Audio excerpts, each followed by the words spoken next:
So when Anthony Davis went down, the thinking was there was no reason for the Laker fans to panic.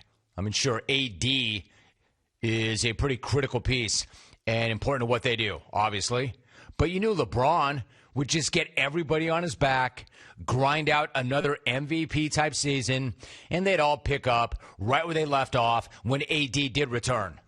And that's how it was playing out now. LeBron was playing amazing basketball. He was looking like the MVP. He was going to rip the MVP. He had everybody on his back, but then he himself went down over the weekend.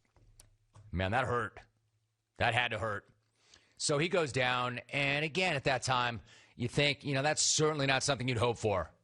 But no reason to smash the panic button, even if, Alvin, he was screaming in agony when it happened. No reason to smash the panic button, not given his insane ability to recover from and come back from injuries. I've never seen anything like it. But you knew everything was going to get that much tougher, and that it was probably going to get even worse before it got better, and that things might even get ugly. Well, we are now officially at the ugly stage because the Lakers just got their brains beaten in by the Pelicans. New Orleans 128, Lakers 111. By the way, it was so much uglier than that final ugly score indicates. They were down by 30 at one point. Down by 30 at one point, and they just got hammered by a New Orleans team that went into that game 6 games under 500 and needing to battle just to get into the playing games.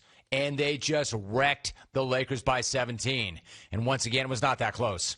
Not only were the Lakers down by 30 at one point, they were outscored by 30 in the paint.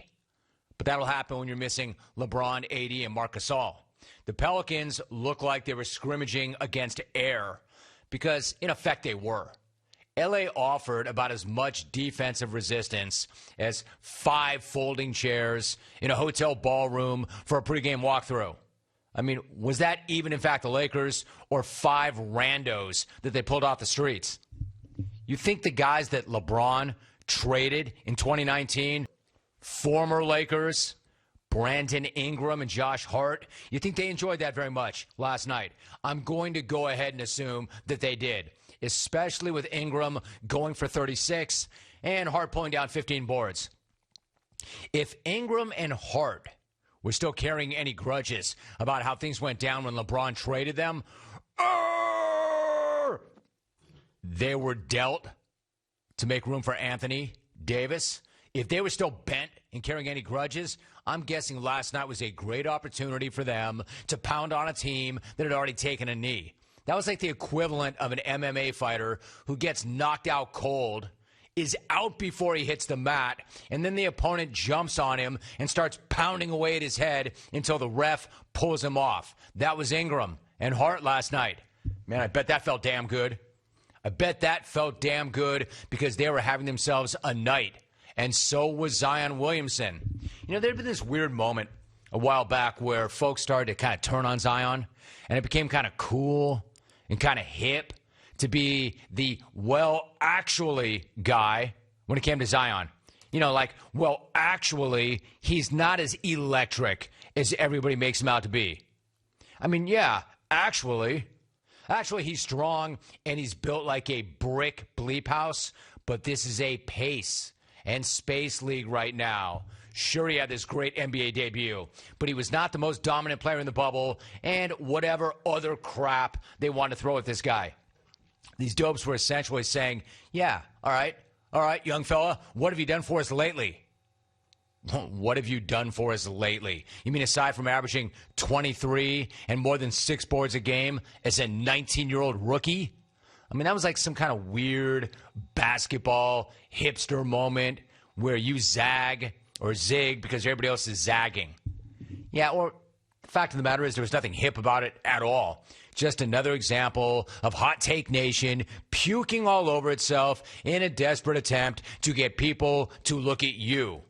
And if that was you, check yourself, because that was just a weird-ass take. I mean, that was just a dumb take. A really dumb take. Look at this guy. Zion went for 27, 9, and 5 last night. That gives him 21 straight 20-point games, passing a pair of single-name guys, LeBron and Luka, for most consecutive 20-point games before turning 21 years old.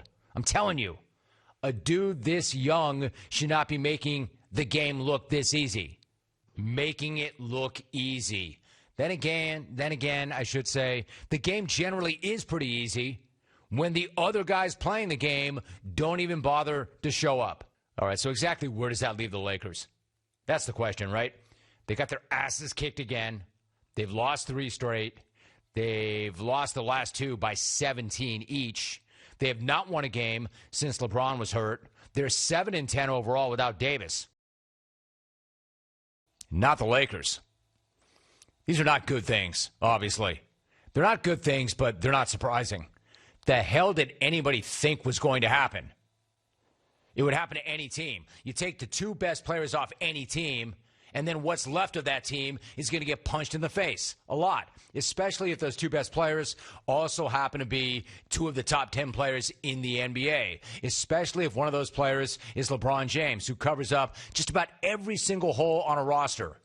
Losing one of them is brutal. Losing both of them at the same time truly sucks. For them, for the Lakers, and especially when you consider LeBron went down in the midst of 8 games in 12 days, that kind of run. However, one of the guys still standing, Kyle Kuzma, tried to put a positive spin on it after the game. You know what? I respect that. I respect it. I like it, but let's not let the facts get in the way of a good take, right? And the facts are this. If you're falling behind by 30 to a sub-500 team, it might actually be something that you can't overcome, Kyle. You're not going to next man up AD or LeBron, much less both of them at the same time. Because last night, y'all look like me and the XR4 Ti going up against the Pelicans. No offense, Ike. I know you think that you could beat those guys 1-on-5. Count it. What I'm saying to you is, if you're the Lakers right now, there's not much you can do but ride out these ass kickings, because there will be more.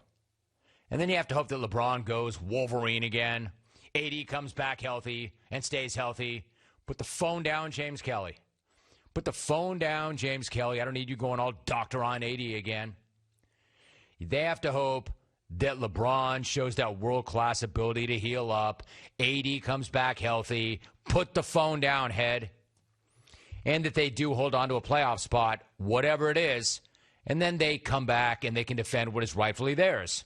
Because as long as they have a relatively healthy LeBron and AD, they're still the team to beat. But without that, they're a team that almost anybody can beat and embarrass. And we saw that last night against the Pelicans.